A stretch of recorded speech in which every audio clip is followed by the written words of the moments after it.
दोस्तों आप सभी का बहुत बहुत स्वागत है हमारे चैनल में। इस वीडियो के अंदर अभी हम लोग साइंस यानी विज्ञान इससे रिलेटेड इम्पोर्टेंट 40 क्वेश्चन देखने वाले हैं, जो कि आपके आने वाले एग्जाम से railway, group D, NTPC, SSC, UP police और आने वाले सभी प्रतियोगिता परीक्षा के लिए काफ़ी इम्पोर्टेंट है। तो दोस्तों आप इस वीडियो को बहुत ध्यान से लास्ट तक देखिए और चैनल पर नया है तो चैनल को सब्सक्राइब कर पास में जो घंटी का निशान है उसे भी ऑन कर दें, ठीक है। और ये टोटल 40 क्वेश्चन है। आप इनमें से कितने क्वेश्चन जो है सही कर पाते हैं अपना स्कोर कमेंट बॉक्स में ज़रूर बताएं। तो चलिए शुरू करते हैं। देखिए यहाँ पर हमारा पहला क्वेश्चन है, निम्नलिखित में से कौन सा हार्मोन अग्न्याशय से स्रावित नहीं होता है। तो देखिए आपको इन चारों में बताना है कि इनमें से कौन सा हार्मोन जो है अग्न्याशय से स्रावित नहीं होता है।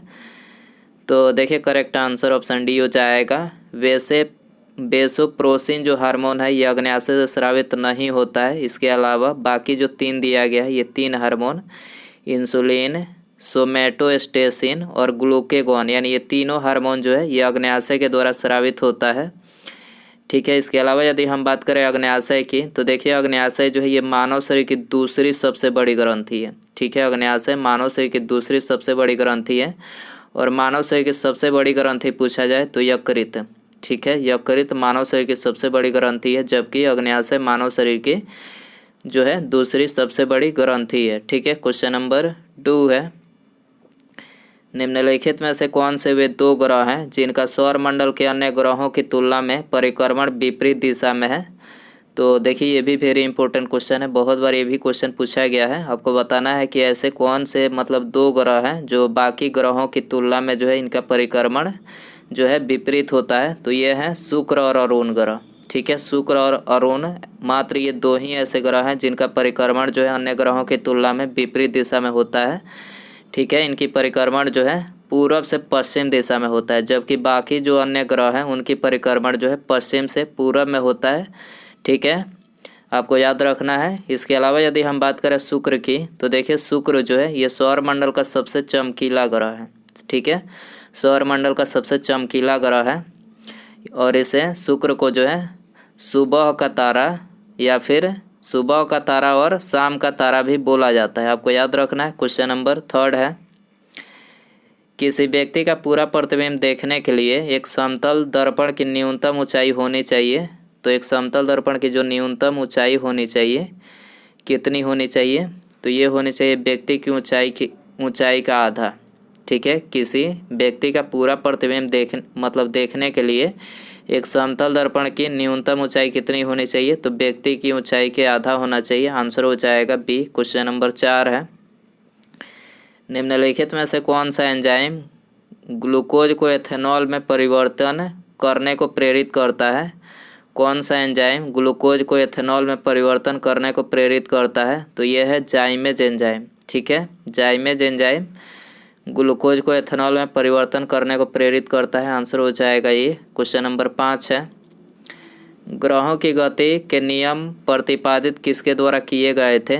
ग्रहों की गति के नियम प्रतिपादित किसके द्वारा किए गए थे, तो ये केपलर के द्वारा किए गए थे, ठीक है। आंसर हो जाएगा ऑप्शन बी। इसके अलावा यदि हम बात करें न्यूटन की तो देखिए न्यूटन ने गुरुत्वाकर्षण का जो है इन्होंने नियम दिया था। गैलीलियो की बात करें तो गैलीलियो ने टेलीस्कोप का आविष्कार किया था और कोपरनिकस की बात करें तो इन्होंने सौरमंडल के बारे में जो है पता लगाया था कोपरनिकस ने, आपको याद रखना है। क्वेश्चन नंबर 6 है, मनुष्य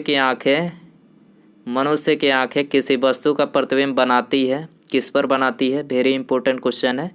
तो ये बनाती है रेटिना पर, ठीक है। मनुष्य की जो आंखें हैं वो किसी वस्तु का प्रतिबिंब कहाँ बनाती है, रेटिना पर बनाती है। इसके अलावा यदि हम बात करें कि मनुष्य की जो आंखें होती है वो कितना मेगापिक्सल के बराबर होती है, तो देखिए मनुष्य की जो आंखें होती है वो 576, ठीक है, 576 मेगापिक्सल के बराबर जो है होती हैं, ठीक है। याद रखना है। क्वेश्चन नंबर 7 है, निम्नलिखित में से कौन सा कार्य एंजाइम से संबंधित है, आपको बताना है इनमें से कौन सा कार्य एंजाइम से संबंधित है। तो देखिए यहाँ पर जो पहला दिया गया है एंजाइम, यह जैव उत्प्रेरक है जो शरीर में होने वाली रासायनिक प्रतिक्रियाओं में सहायता करता है, ठीक है। तो ये जो है मतलब एंजाइम से संबंधित है, ठीक है। यह जैव उत्प्रेरक है जो शरीर में होने वाली रासायनिक प्रक्रियाओं में सहायता करता है। ठीक है, क्वेश्चन नंबर 8 है, प्रकाश का रंग निर्धारित होता है इसके। तो देखिए प्रकाश का रंग जो है तरंगदैर्घ्य से निर्धारित होता है। आंसर हो जाएगा बी। क्वेश्चन नंबर 9 है, कंप्यूटर सुरक्षा के संदर्भ में हैकर्स किस नाम से जाने जाते हैं। कंप्यूटर सुरक्षा के संदर्भ में हैकर किस नाम से जाने जाते हैं। तो ये जाने जाते हैं ब्लैक हैट हैकर्स के नाम से। ठीक है, आंसर हो जाएगा बी। क्वेश्चन नंबर 10 है, समुद्र जल को शुद्ध जल में किस प्रक्रिया द्वारा बदला जा सकता है। समुद्र जल को शुद्ध जल में किस प्रक्रिया द्वारा बदला जा सकता है। तो ये उत्क्रम परासरण प्रक्रिया के द्वारा जो है बदला जा सकता है। आंसर हो जाएगा डी। क्वेश्चन नंबर 11 है, प्रदूषण युक्त वायुमंडल को निम्नलिखित में से किसके द्वारा स्वच्छ किया जाता है। देखिए प्रदूषण युक्त जो वायुमंडल है इसको किसके द्वारा जो है मतलब स्वच्छ किया जाता है। तो वर्षा के द्वारा। ठीक है, आपको याद रखना है वर्षा के द्वारा जो है वायुमंडल स्वच्छ होता है। आंसर हो जाएगा बी। क्वेश्चन नंबर 12 है, निम्नलिखित गैस मिश्रणों में से कौन सा गैस वेल्डिंग के लिए प्रयुक्त किया जाता है। तो वेल्डिंग के लिए कौन सा गैस प्रयुक्त किया जाता है। तो ऑक्सीजन तथा एसिटिलीन। आपको याद रखना है ऑक्सीजन तथा एसिटिलीन जो है प्रयुक्त किया जाता है। आंसर हो जाएगा बी। क्वेश्चन नंबर 13 है, यूजर के बारे में सूचना संग्रहित करने वाली फाइलें क्या कहलाती है। यूजर के बारे में सूचना संग्रहित करने वाली फाइलें क्या कहलाती है। तो ये कुकीज कहलाती है। क्या कहलाती है, कुकीज। आंसर हो जाएगा ये। क्वेश्चन नंबर 14 है, वैक्सीन सॉफ्टवेयर का प्रयोग निम्नलिखित में से किसके नियंत्रण के लिए किया जाता है। वैक्सीन सॉफ्टवेयर का प्रयोग किसके नियंत्रण के लिए किया जाता है। तो ये वायरस की कमियां के लिए जो है इसका प्रयोग किया जाता है। आंसर हो जाएगा डी। क्वेश्चन नंबर 15 है, निम्नलिखित में से कौन मानव रक्त की श्वेत रक्त कणिका नहीं है। निम्नलिखित में से कौन मानव रक्त की श्वेत रक्त कणिका नहीं है। तो देखिए ज़ैंथोफिल। ठीक है, ज़ैंथोफिल जो है ये मानव रक्त की श्वेत रक्त कणिका नहीं है। ठीक है, आंसर हो जाएगा डी। इसके अलावा यदि हम बात करें WBC की, तो देखिए WBC का जो जीवन काल होता है वो 2 से 4 दिनों का होता है। आपको याद रखना है। ठीक है, और RBC का जीवन काल यदि पूछा जाए तो RBC का जीवन काल जो है 100 से 120 दिनों का होता है। 100 से 120 दिनों का RBC का होता है और WBC क्या कम होता है 2 से 4 दिनों का RBC की अपेक्षा। ठीक है, ग्रीन मॉलर क्या है, ग्रीन मॉलर संबंधित है, किससे संबंधित है। तो देखिए ये संबंधित है ध्वनि प्रदूषण से। ठीक है, किससे संबंधित है, ध्वनि प्रदूषण से संबंधित है। क्वेश्चन नंबर 17 है, निम्नलिखित में से किसकी मात्रा अम्ल वर्षा में सबसे अधिक होती है। तो अम्ल वर्षा में सबसे अधिक जो है सल्फ्यूरिक एसिड। ठीक है, सल्फ्यूरिक एसिड की मात्रा सबसे अधिक होती है, यानी H2SO4। ठीक है, H2SO4 यानी सल्फ्यूरिक एसिड की जो मात्रा होती है अम्ल वर्षा में सबसे अधिक होती है। आंसर हो जाएगा सी। साइबर लॉ की शब्दावली में DOS का अर्थ है। तो साइबर लॉ की शब्दावली में आपको बताना है तो डिनायल ऑफ सर्विस। ठीक है, डिनायल ऑफ सर्विस जो है DOS का अर्थ है। जबकि कंप्यूटर के संदर्भ में पूछा जाए तो कंप्यूटर के संदर्भ में डिस्क ऑपरेटिंग सिस्टम। ठीक है, क्या रहेगा आंसर, डिस्क ऑपरेटिंग सिस्टम जो है इसका अर्थ रहेगा। जैव उपचारण यानी बायो रेमिडेशन से तात्पर्य है। तो देखिए इससे जो तात्पर्य है वो है जीवों द्वारा पर्यावरण से विषैले पदार्थों का निष्कासन। जीवों द्वारा पर्यावरण से विषैले पदार्थों का निष्कासन जो है जैव उपचारण का तात्पर्य है। आंसर हो जाएगा ये। क्वेश्चन नंबर 20 है, DNA में उपलब्ध कौन सा यौगिक एमिनो अम्ल से नहीं बनता है। DNA में उपलब्ध कौन सा यौगिक एमिनो अम्ल से नहीं बनता है। तो ये है टायरोसिन। ठीक है, टायरोसिन नहीं बनता है। आंसर हो जाएगा डी। क्वेश्चन नंबर 21 है, मानव शरीर में पाचन का अधिकांश भाग किस अंग में संपन्न होता है।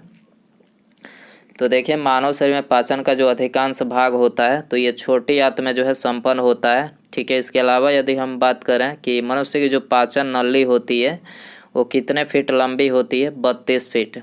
ठीक है, 32 फीट लंबी होती है और मनुष्य का पाचन जो है ये मुख से ही प्रारंभ हो जाता है और अधिकांश जो भाग होता है वो छोटी आंत में संपन्न होता है। याद रखना है, सी आंसर हो जाएगा। शरीर में ऊतकों का निर्माण होता है, शरीर में ऊतकों का निर्माण होता है किससे होता है? प्रोटीन से। ठीक है, प्रोटीन से शरीर में ऊतकों का निर्माण होता है। क्वेश्चन नंबर 23 है, सूची फर्स्ट को सूची सेकंड से सुमेलित कीजिए और सूचियों में नीचे दिए गए कूट का प्रयोग कर सही उत्तर चुनिए। तो देखिए इसमें जो है कूट जगह कम था इसलिए जो है कूट इसमें नहीं लिखे हैं, लेकिन आपको पेपर में जो है कूट देखने को मिलेगा। तो देखिए एक तरफ यहाँ पर दिया गया है एंजाइम और दूसरे तरफ जो है स्रावित करने वाले अंग। तो यहाँ पर जो पहला एंजाइम दिया गया है टाइलिन, तो टाइलिन बताना है कि किस अंग के द्वारा स्रावित होता है। तो टाइलिन जो है ये मुंह के द्वारा स्रावित होता है। ठीक है, पेप्सिन की बात करें तो पेप्सिन जो है ये पेट से स्रावित होता है, पेप्सिन पेट से स्रावित होता है। लाइपेज छोटी आंत से स्रावित होता है।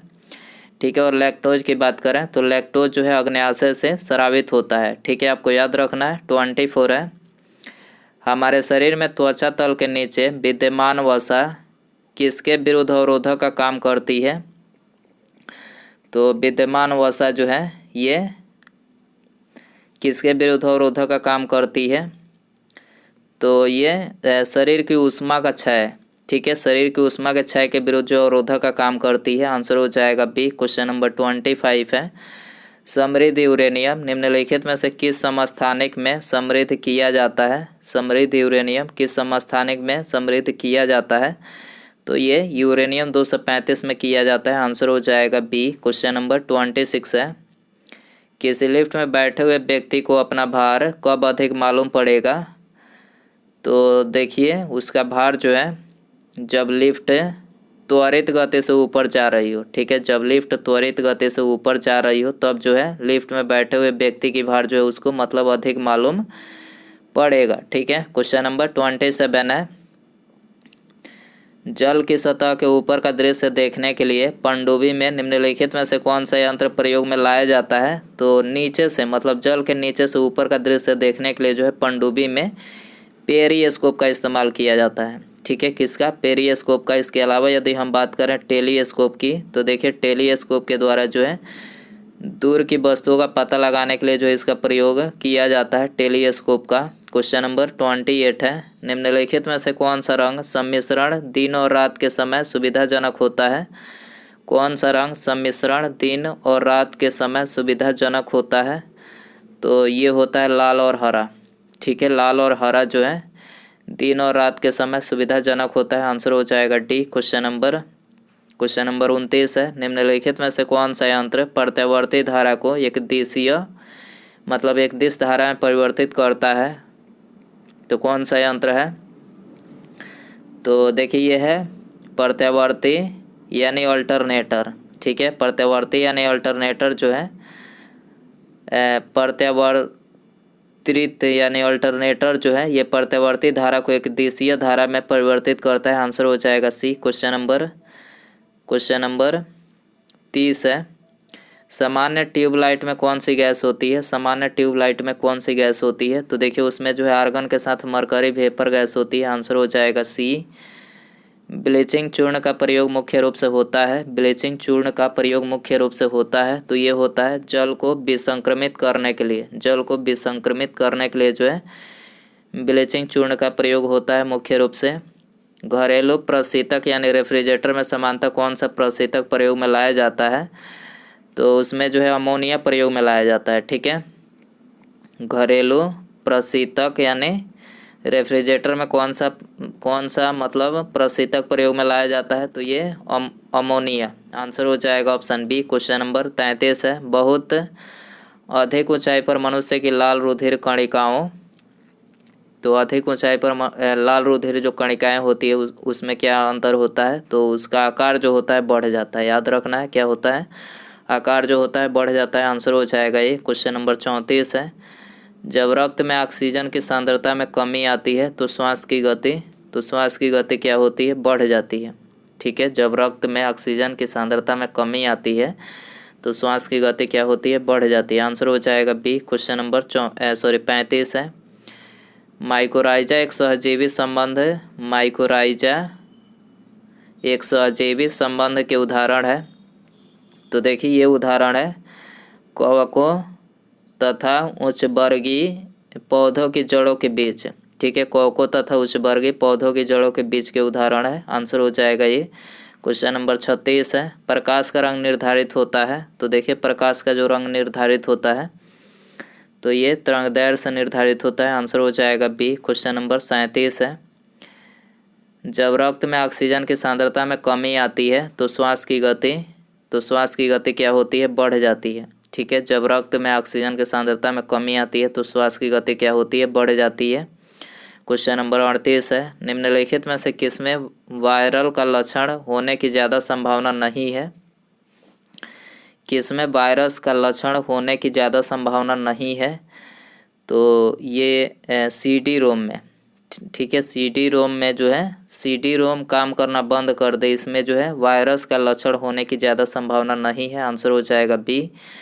मलेरिया रोग से शरीर का कौन सा अंग प्रभावित होता है? वेरी इंपॉर्टेंट क्वेश्चन है। मलेरिया रोग से शरीर का कौन सा अंग प्रभावित होता है? तो ये प्रभावित होता है पलीहा या फिर तिल्ली। पलीहा यानी जो तिल्ली होता है ये मलेरिया में जो है सबसे अधिक प्रभावित होता है। आंसर हो जाएगा सी। क्वेश्चन नंबर 40 है, सौर ऊर्जा के रूपांतरण के लिए कौन से तत्व की आवश्यकता होती है? सौर ऊर्जा के रूपांतरण के लिए कौन से तत्व की आवश्यकता होती है? तो सिलिकॉन की आवश्यकता होती है। आंसर हो जाएगा सी। क्वेश्चन नंबर 41 है, समुद्र के पानी में कौन सी धातु निकाली जाती है? समुद्र के पानी में कौन सी धातु निकाली जाती है? तो समुद्र के पानी में ये आपके लिए होमवर्क क्वेश्चन रहेगा। ऑप्शन है पोटेशियम, मैग्नीशियम, एल्युमिनियम या फिर बेरिलियम। तो दोस्तों आप इसका आंसर जो है सही आंसर जो है कमेंट बॉक्स में ज़रूर बताएं। और वीडियो पसंद आया रहेगा तो प्लीज़ वीडियो को लाइक, शेयर एंड चैनल पर आया है तो चैनल को सब्सक्राइब करके बेल आइकन जरूर सेंड करें। ठीक है, मिलते हैं अगले वीडियो में। नमस्कार, जय हिंद, जय भारत।